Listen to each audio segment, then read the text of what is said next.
Bueno, como decía, estoy muy encantada de estar con dos profesionales del mundo de la veterinaria. No sé si las personas que estáis aquí hoy presentes sois del mundo de la veterinaria o el mundo de enfermedades en humanos o medioambientalistas. Me gustaría saberlo por curiosidad. La mayoría, ¿veterinarios cuántos hay? Uno. ¿De salud humana y de medio ambiente? Ah, pues yo pensaba que también estás vinculado con veterinaria, o sea que… Oye, es que me encanta porque yo soy de las personas que desgraciadamente no me acabo de creer lo de One Health, One World, porque precisamente por lo que estabas hablando, Alfonso, de la descoordinación, no solamente en todos los agentes, sino dentro de las mismas disciplinas no se ponen de acuerdo.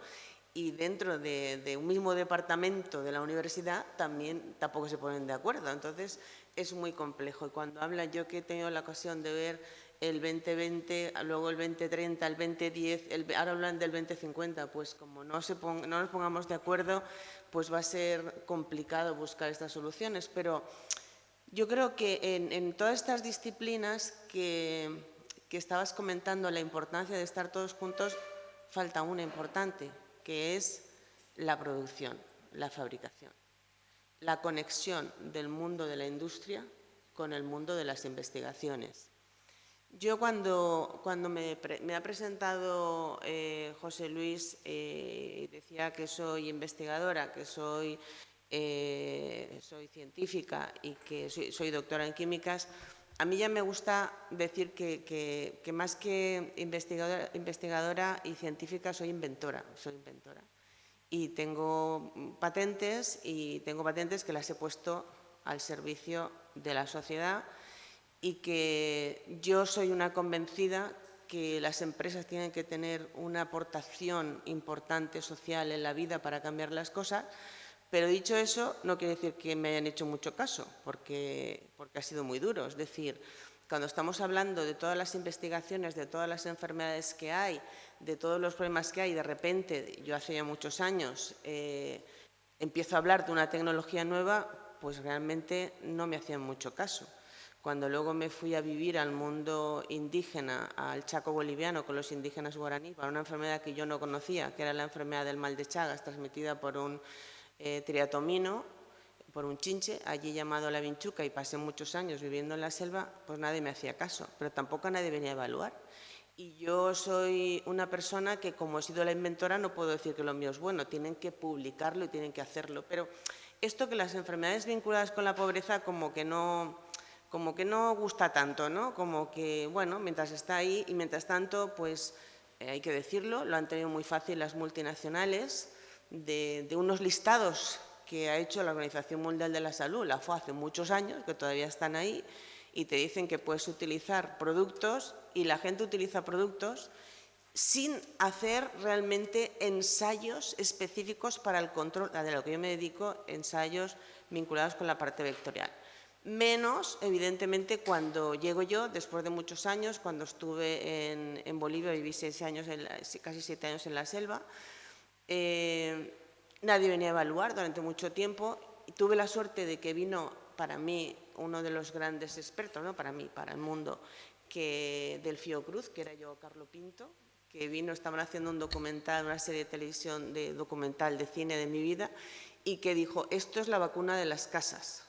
Y antes, cuando estaba hablando Alfonso de Martin Beer, que decía, si alguien hubiera pintado, pues se podía haber pintado yo, porque es a lo que me dedico, a pintar las casas con mi tecnología, que como me gusta hacerlo fácil y sencillo y que la gente lo entienda, le han llamado la pintura que salva vidas. Empecé con la pintura, que es un proceso de microencapsulación polimérica, como luego os hablaré, pero que realmente al final, en los sitios donde sufren de verdad las enfermedades vinculadas con la pobreza, como es la malaria, como es el dengue, como es el Zika, como es el chikungunya, como es la leishmaniasis, como tantas enfermedades están vinculadas con la pobreza.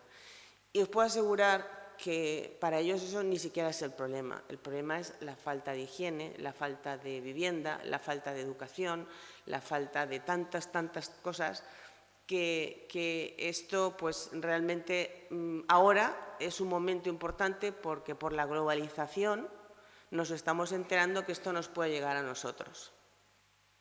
Había un virólogo, George Klein, húngaro, que murió en el 2016, que decía que el virus más torpe del mundo era mucho más listo que el virólogo más listo del mundo. Esto así. Y luego pensando en todo lo que explicaba Alfonso, que me ha encantado escucharte porque de las aves conozco poquito, pero me ha gustado muchísimo la ponencia porque he aprendido mucho. Y aquí hay un culpable de todo lo que ha pasado en la historia, ¿eh? Lo tenemos muy claro. No sé si sabéis quién es el culpable, pero el culpable es Noé. Cuando lió lo del arca de Noé, se le ocurrió meter en la misma arca a caballos, a perros, a gatos, a todos y a los humanos. Entonces ya tenemos un problema bíblico que nos viene azotando desde hace muchísimos años. Aquí, como hemos escuchado antes, hay muchas enfermedades que han sido a lo largo de la historia y como antes también hablábamos de una moneda de dos caras, ¿no? Y también de las enfermedades que nos han azotado en el siglo XX y XXI, pero también hay otras enfermedades que también son de transmisión vectorial, que son transmitidas por los insectos, que es a lo que yo me dedico. A ver.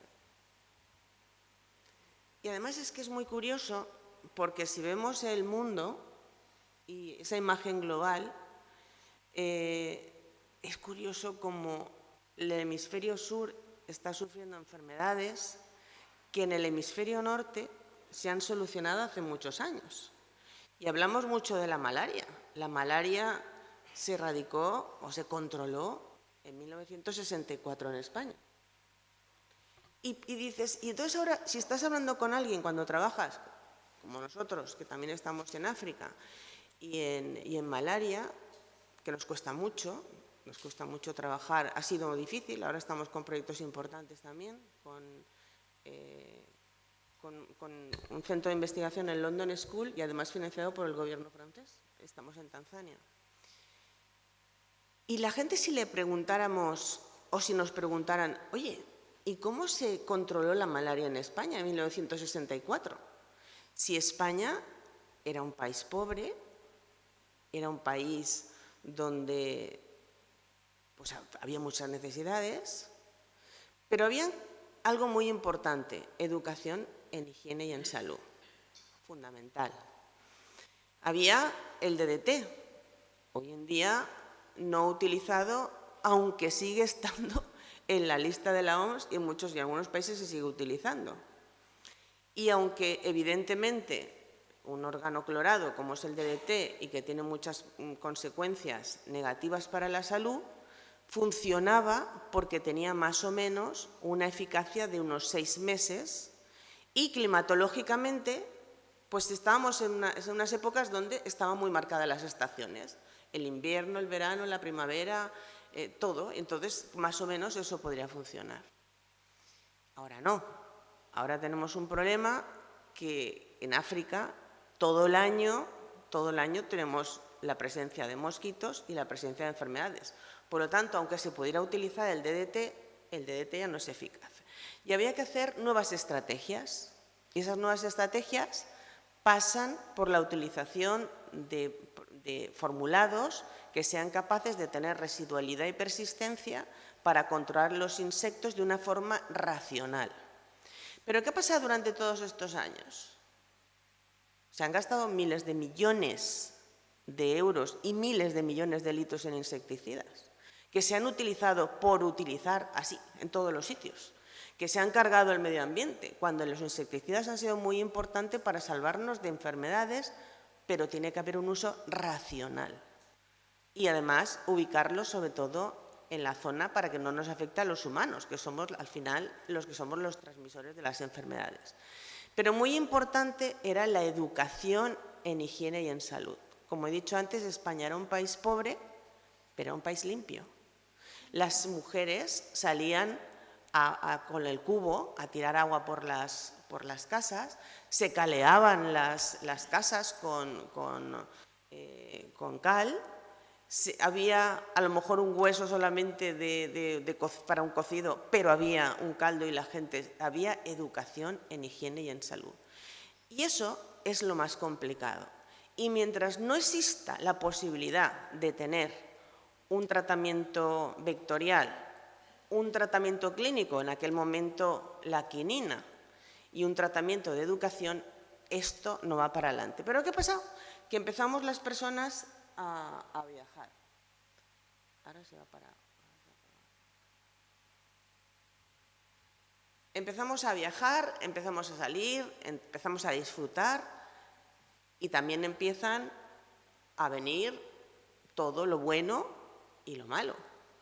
Ahora tenemos invasiones medioambientales, invasiones vectoriales, muchísimas invasiones que han venido y nos preguntamos, y yo me pregunto muchas veces, ¿y dónde están los comités de vigilancia? Porque claro, cuando pasa el problema es que ya es muy grave. Cuando empezó a entrar el mosquito tigre, la Aedes albopictus en España, yo estaba viviendo en Bolivia. Y entonces a mi equipo de investigación les decía, oye, tenemos que trabajar con el mosquito, porque entra por Cataluña, teníamos que ver si la tecnología funcionaba para servir la tecnología para controlar el mosquito tigre. ¿Sabéis cuántos laboratorios había en España con mosquito tigre? Ninguno. Ninguno. Yo no podía probar la tecnología. Ahora ya hay Aedes albopictus, hay en algún sitio también Aedes aegyptis, pero no había Aedes albopictus.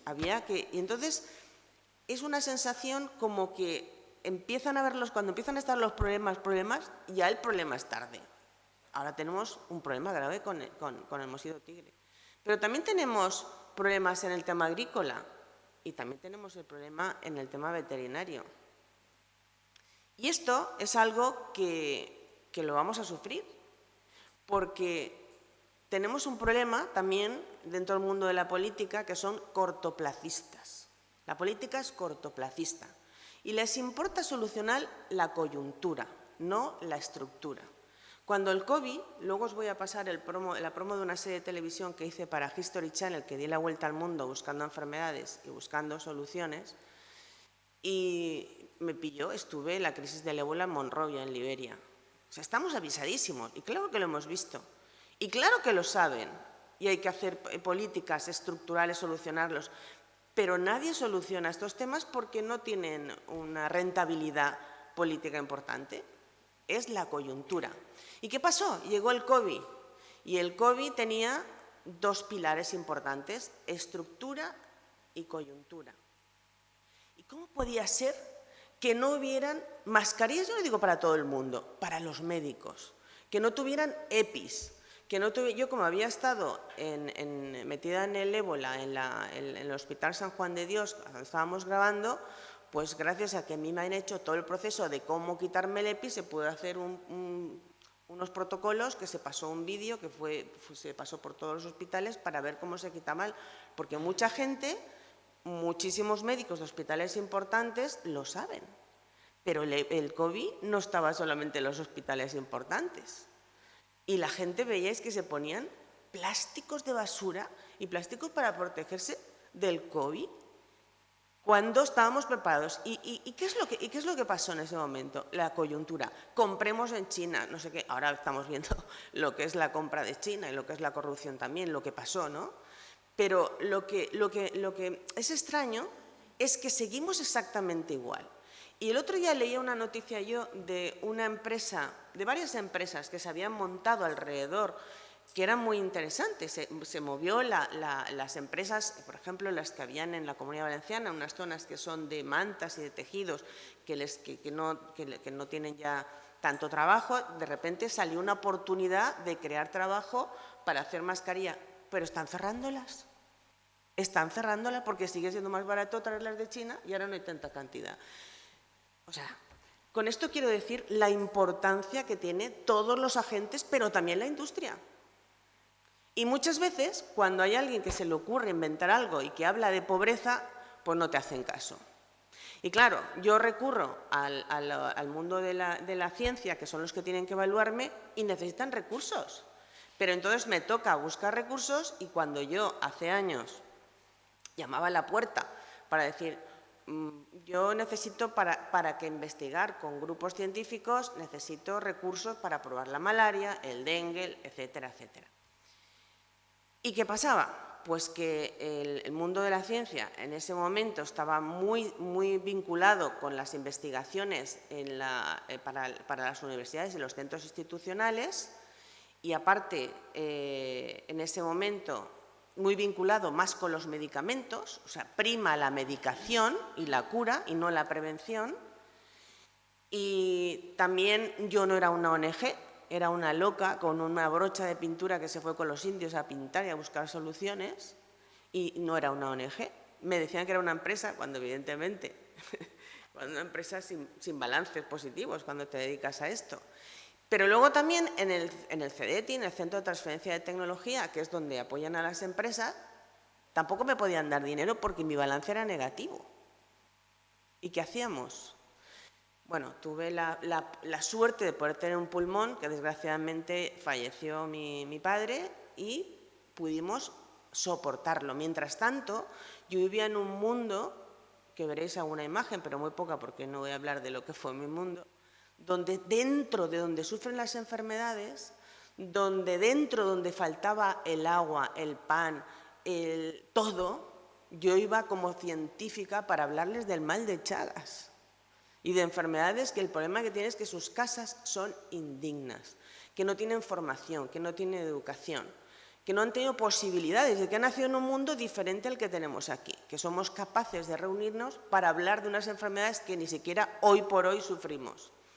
Pero como decía antes, esto ha pasado que empezamos a viajar, empezamos a tener un mundo donde tenía que llegar y tenía que llegar aquí las enfermedades. Cuando el COVID, yo estaba en el comité de expertos del Gobierno de Valencia, que organizó el presidente Ximo Puig, y bueno, era un comité voluntario, nos lo pidieron, íbamos allí todos los viernes, nos reuníamos, como muchos de nosotros hemos participado, y yo siempre preguntaba dónde estaban los veterinarios. ¿Dónde están los veterinarios? No, y aparecían expertos de todo, hablando del COVID, hablando cuando decían que iban a hablar de inmunidad de rebaño. Y yo les decía, ¿cómo os atrevéis a hablar de inmunidad de rebaño? Si lo que tienen que hablar de inmunidad de rebaño son los veterinarios, que son los que lo hacen, los que lo saben. Por algo se llama inmunidad de rebaño. Pero no había explicación. Entonces, solamente se generaba un miedo absoluto, un miedo importantísimo acordaros que al principio eran los militares los que nos decían, es que parecíamos un país militarizado. Y luego además, yo soy de Valencia, aunque mi familia es del norte, yo soy de Valencia, nos echaron la culpa a los valencianos por haber ido a un partido de fútbol al Milan a ver al Valencia, que eran los que habíamos traído el COVID a España. O sea, además, nos echaban la culpa por haber ido a un partido de fútbol, cuando el problema había empezado en China y no se había cerrado China, sino antes se cerró Italia que cerrar China. Los intereses, cómo están alrededor y lo que está pasando. Aquí empezamos ya a ver cómo el mosquito tigre. El mosquito tigre cómo se ha ido metiendo, que está en toda Europa, pero igual que estos podemos hablar, yo que trabajo en un proyecto europeo de agricultura con la cochinilla algodonera, que se está cargando todos los cítricos. Y vino también una invasión que vino de Sudáfrica, pero ya el problema se empezó a ver cuando está el problema ya aquí. Ya está el problema. Pero también tenemos el caracol, el poma, ¿cómo se llama? El caracol, bueno, el caracol manzana, que está atacando los arroces. También es una invasión que es impresionante el problema que hay ahí. Y también así podríamos estar hablando de un montón de problemas que tenemos y que están viniendo. Pero aquí la realidad es que sabemos dónde están los problemas. Y los problemas graves los tienen también los países que hemos visto en los países del sur. Y aquí hay que ser claros. Aquí hay dos problemas principales. Uno, China. China, que incumple, ahora hablaré luego del dengue, pero China incumple lo que nos exigen a todos los países occidentales, lo incumplen. el tema del control, conviven con los animales y por lo tanto es un riesgo, pero como es China, pues ahí están. Y el otro son los países que tienen que comer murciélagos, como es en el caso, como empezó la malaria, el ébola en la parte de Monrovia, Guinea-Conakry y toda esa zona, porque tienen hambre. Se comen los murciélagos porque tienen hambre.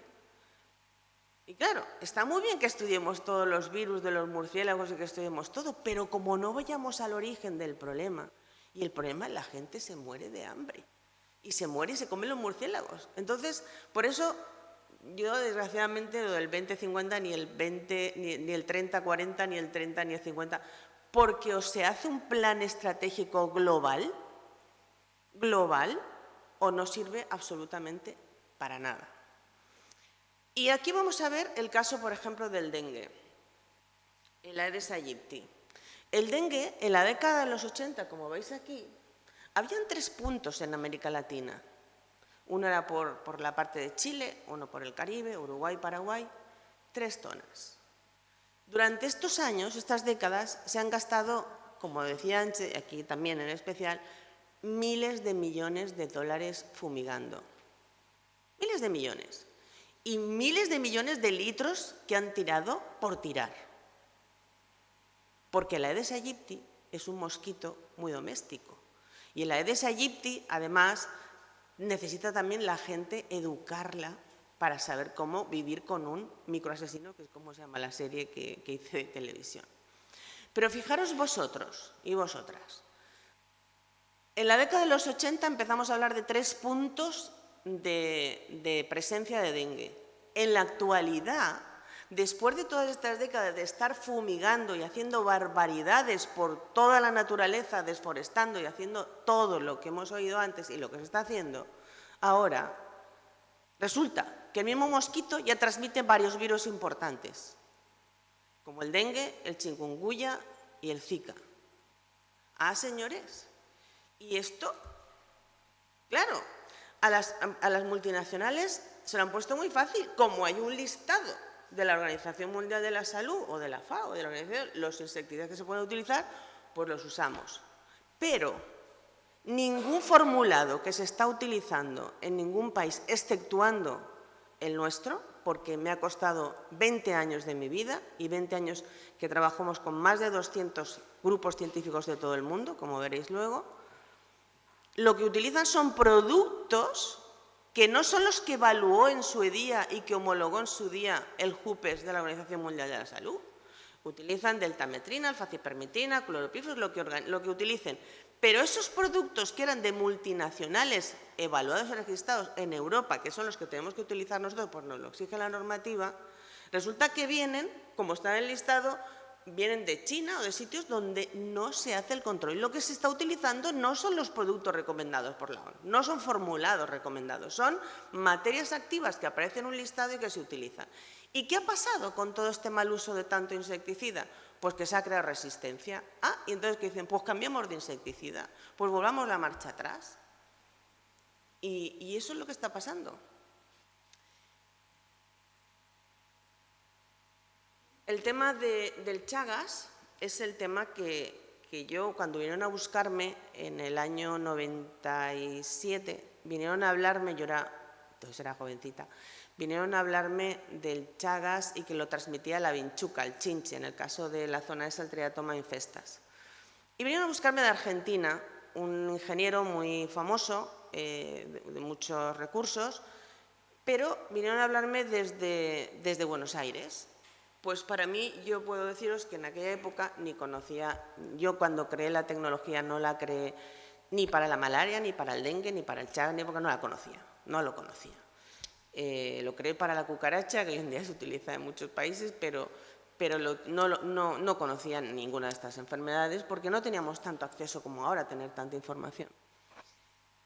Y vinieron a buscarme y yo pues me fui a Buenos Aires, firmé un convenio con el entonces senador de Argentina y se iba a hacer un proyecto en La Rioja, que allí estaba el CRILAR de Argentina, que es el que estaba trabajando con los triatominos, y se iba a hacer un proyecto. Y apareció una noticia en prensa que, claro, como yo iba con toda una delegación, con el presidente del gobierno, con todo esto, cuando estaba allí, pues salía una posible tecnología que podía servir para controlar el mal de Chagas. Yo en ese momento no sabía, tampoco yo fui, pues imaginaros, con lo que supone que eres una persona joven, que tienes ganas de comerte el mundo y que crees que has inventado algo que vas a salvar a la humanidad. Pues me fui a Buenos Aires.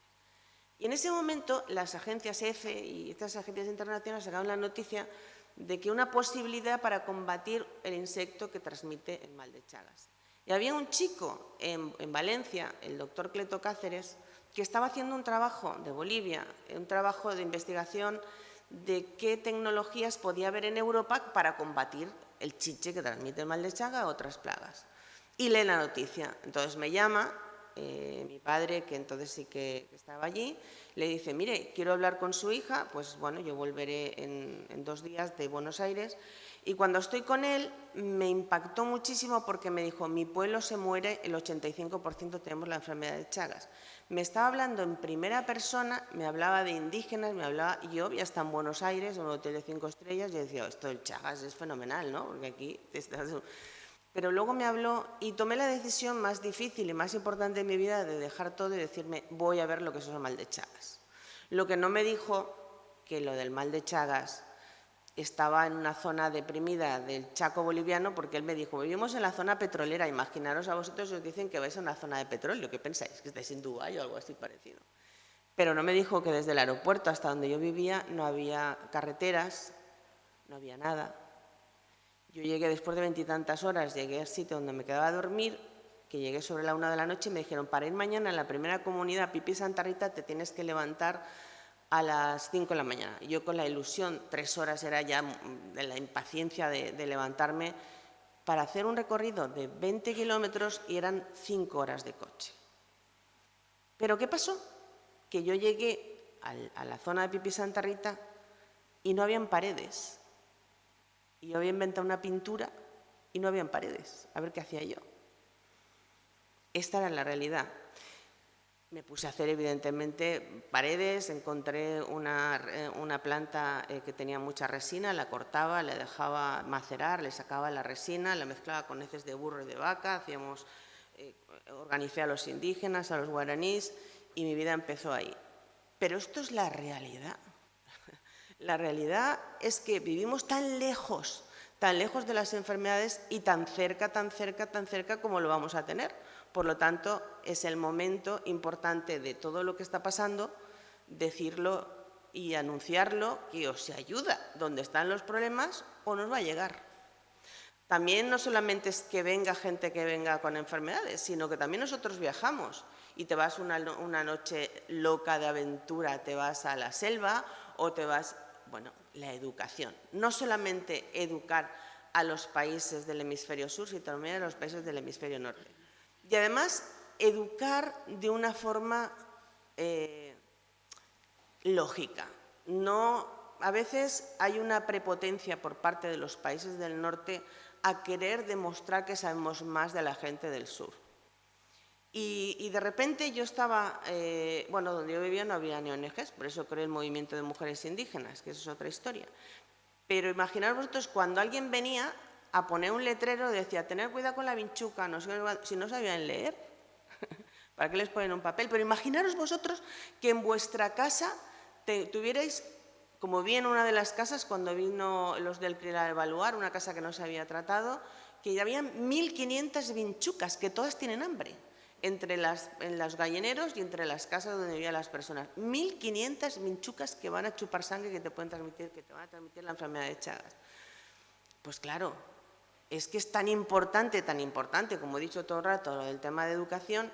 Y fijaros vosotros, si lo comparamos con el COVID, ¿cómo fuimos capaces que nos educaron a todos? O sea, tú sabes que si tienes COVID te tienes que quedar en tu casa, ¿correcto? Lo sabíamos todos. Todos sabíamos que teníamos que quedarnos en nuestra casa. ¿Y por qué no lo explican también a las personas cuando tienen dengue? ¿Por qué no explican que cuando una persona tiene dengue se tiene que quedar en su casa? Pero hay otro problema añadido, que las personas en estos países que tienen dengue, pues a lo mejor, como hay mucha economía sumergida, tienen que salir para poder comer. Entonces el problema el problema es grande y el problema es también en las reuniones donde se juntan también el mundo de la política y el mundo, no solamente tocar la enfermedad, sino tocar y hacer que las actuaciones también de los políticos en esos países también sean de formas de entender lo que pasa en una sociedad que está sufriendo enfermedades y que nos va a llegar. Bueno, esto es un poquito, por encima os explico solo lo que es mi tecnología de microencapsulación polimérica. La primera patente es aparentemente es una pintura, porque era donde hay insectos que se posan en la pared, donde en el caso del teratoma infestas que se meten en las grietas de adobe de las casas, pues era la mejor solución tener el polímero donde meto las microcápsulas, como veréis aquí abajo pongo es un BOVA, es un polímero natural en base a agua, con lo que se pintan más o menos las paredes normalmente cuando tienen que tener resistencia a ultravioletas y no tengan problemas. Luego lleva la parte de cargas y pigmentos, el carbonato cálcico, que es lo que le da el cuerpo a la pintura, con lo que también le da el cuerpo a la pasta de dientes, y la microcápsula. Y si os dais cuenta, cuando me pone microcápsula, pongo insecticidas convencionales, aunque también trabajamos con productos naturales, y también pongo los IGR, que los remarco más. El IGR es el análogo de la hormona juvenil de crecimiento o inhibidores de la síntesis de quitina, es decir, de una forma intervenir en el proceso del ciclo biológico del insecto. Pero lo que es importante es que habíamos conseguido que esas microcápsulas no interaccionasen entre sí. Esa era la parte importante.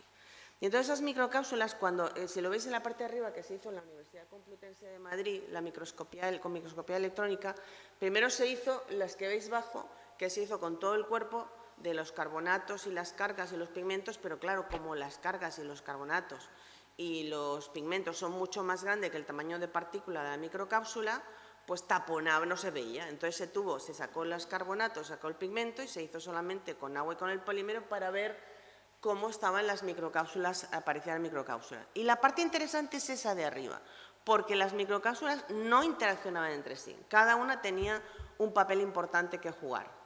Y eso que nos permitía que cuando tú lo metes en un cuerpo, como es el carbonato y esos cuerpos, les cuesta salir porque además funciona por calor y por desgaste. No es como las que se utilizan en el mundo de los insecticidas en agricultura, que son poliacrilatos, que es más tóxica la propia cápsula que además que el propio insecticida. Y esto es un poco lo que hago. Y esto es lo que os decía antes de la primera casa que yo, cuando llegué a Bolivia, me encontré. Imaginaros que mi primera patente era una pintura, la que me voy allí es por la pintura y tengo que pintar esa casa. Pues era difícil. Pero esto es la realidad, esto es la realidad, esto es la realidad, esto es la realidad. Y todo lo demás que podamos hablar aquí, pues podemos hablar de todo lo que queráis y de publicaciones y de todo lo que haces. Hay muchísimas publicaciones, la última está saliendo en Lancet, que se ha hecho con la Liverpool School y con el Fiocruz, muy interesante, de un tema de una banda negra. No sé si habéis visto ya alguna publicación, que hemos conseguido resultados espectaculares. En este momento tengo 8 familias de patentes en 100 y pico países. O sea, estamos haciendo muchas cosas. Soy millonaria en patentes, pero evidentemente solamente es eso, porque he querido mantenerlas incluso en aquellos países donde siempre te dicen, te lo van a copiar. Da igual, pero creo que es un respeto en ciertos países, en África, tener la patente, porque parece como, es la primera, entre otras cosas, es como decirles, bueno, como tú copias y tú eres un país pobre, no me vas a copiar, no hago patente. Pues yo tengo patentes en esos países. Pero esto es la realidad. Y esto es la imagen de una casa, de una realidad que podía ser de muchos sitios. Esta me fue en Bolivia, es una de las casas que yo viví un tiempo. Imaginaros vosotros, ¿creéis que solamente tiene el triatoma infesta el mal de Chagas? Su problema no solamente es el mal de Chagas, su problema es que tienen mosquitos, tienen cules, tienen anófeles, tienen aedes, tienen cucarachas, tienen hormigas, los animales se mueren, no pueden tener tampoco, los animales no tienen agua, la agricultura tampoco, o sea, tienen problemas por todos los sitios.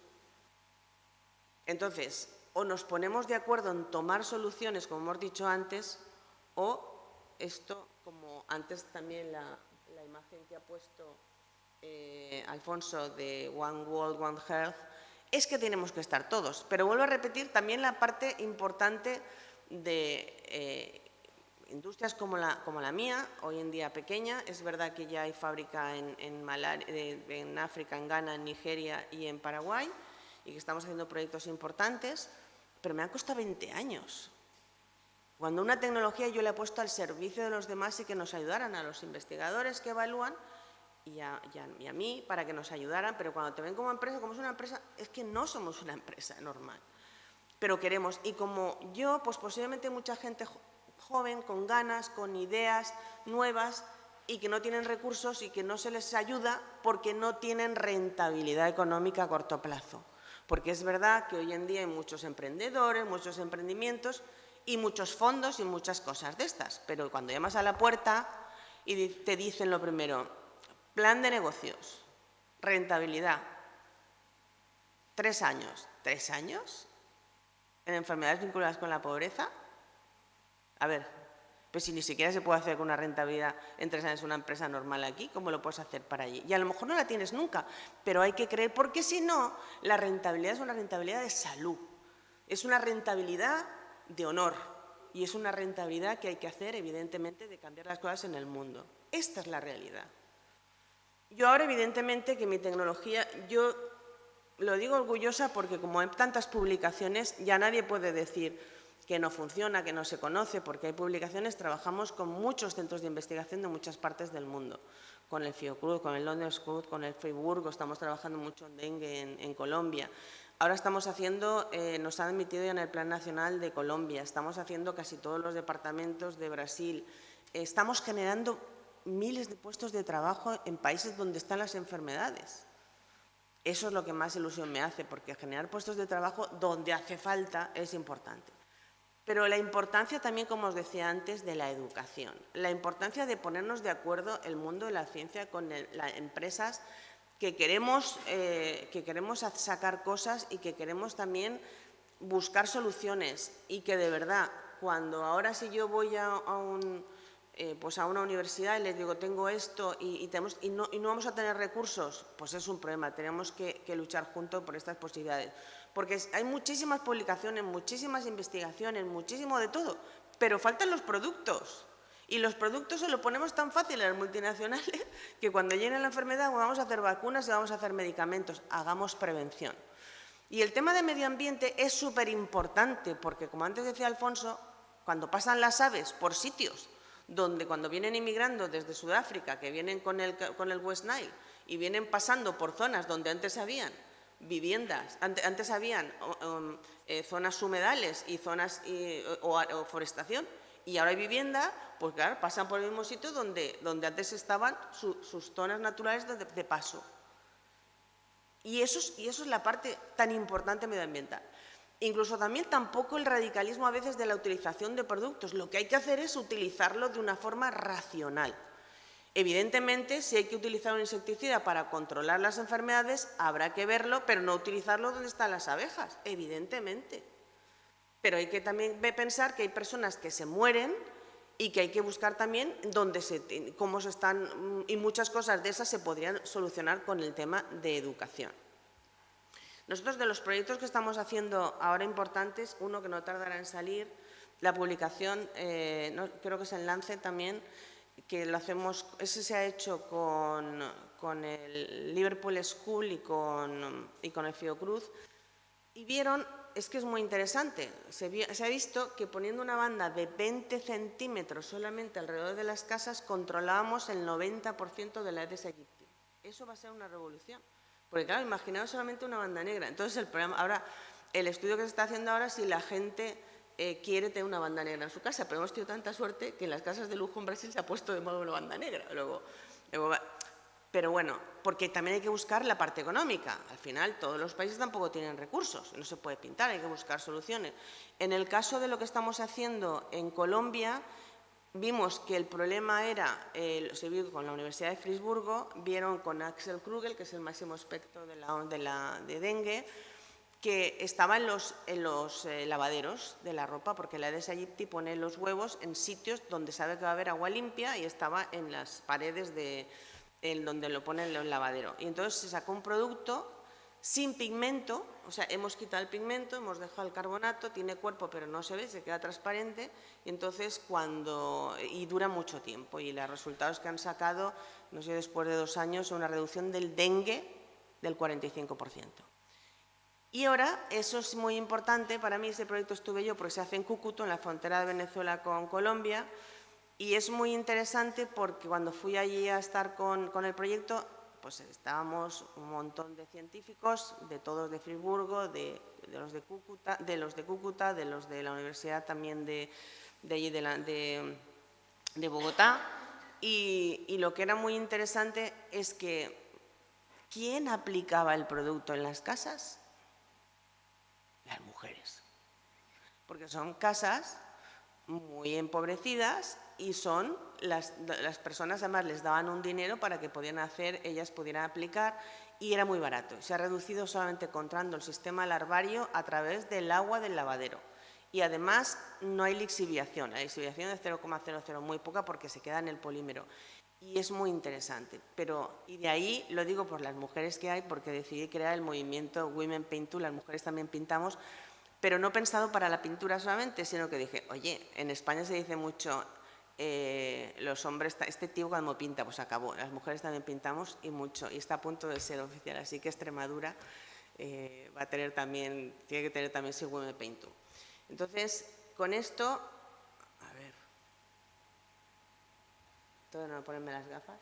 Bueno, estos son las patentes y los proyectos de investigación las patentes que tenemos y las fábricas que tenemos en este momento por diferentes partes del mundo.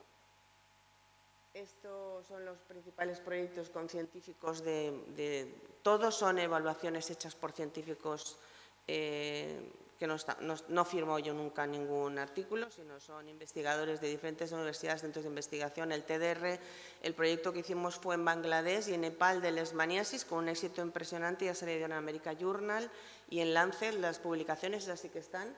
Hay casi unas 80 publicaciones en revistas internacionales.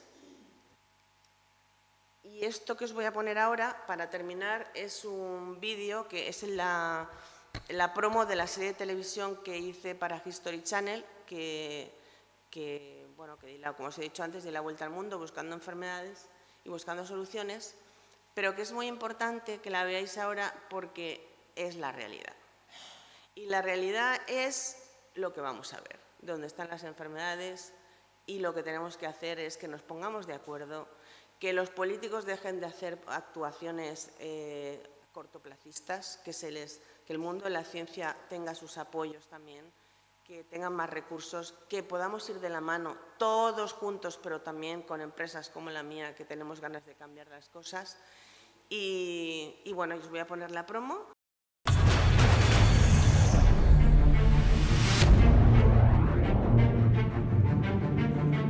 Creemos que vivimos en una burbuja, que estamos salvados, ¿no? Me doy cuenta que es justo lo contrario.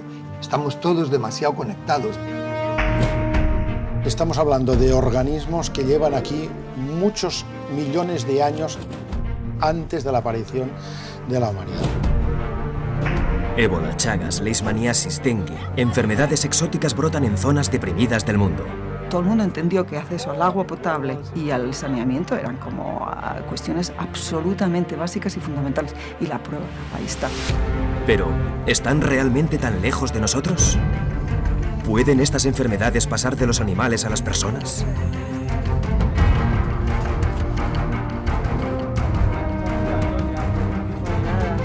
El hombre ha penetrado en regiones hasta ahora vírgenes y ha contactado con los microorganismos que las provocan. Virus, bacterias y parásitos viajan con nosotros en un mundo hiperconectado. ¿Y los mosquitos? ¿Pueden hacer surgir en España enfermedades olvidadas como la malaria o nuevas como el chikungunya? Nos ha llegado a Europa ahora y en España entró en el año 2003 y nosotros estamos comprobando que ha ido siguiendo toda la autopista del Mediterráneo. Es una enfermedad que te tira a la cama y a mí me duró casi 3-4 meses. ¿Cuántas enfermedades aparentemente lejanas ya han llegado a nuestro entorno? ¿Qué te ha dicho el médico? ¿Qué es lo que tiene? Eso me echó la chikungunya. No quiere comer, le duele fuerte la barriga. Nada, tiene que comer, porque si no el paracetamol le va a dar dolor de barriguita.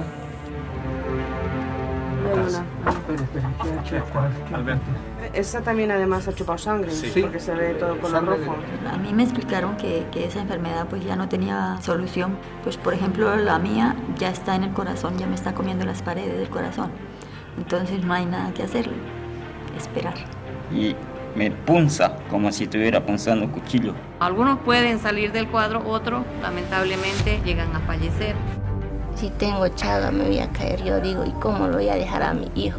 Al hacer la picadura defeca, inocula el trypanosoma. ¿Cómo estás? Empezaron a ocultar los cuerpos y enterrarlos en secreto. Empezó a vomitar y la paciente falló a la mañana. El protocolo es no tocar. Confirmado, es verdad que es ébola. El pánico que se generó en la ciudad de Madrid fue impresionante. Virus como el ébola recorren el mundo en tan solo unas horas. Otros, como el de la gripe, mutan constantemente. Mosquitos transmisores como el anófeles ya están entre nosotros.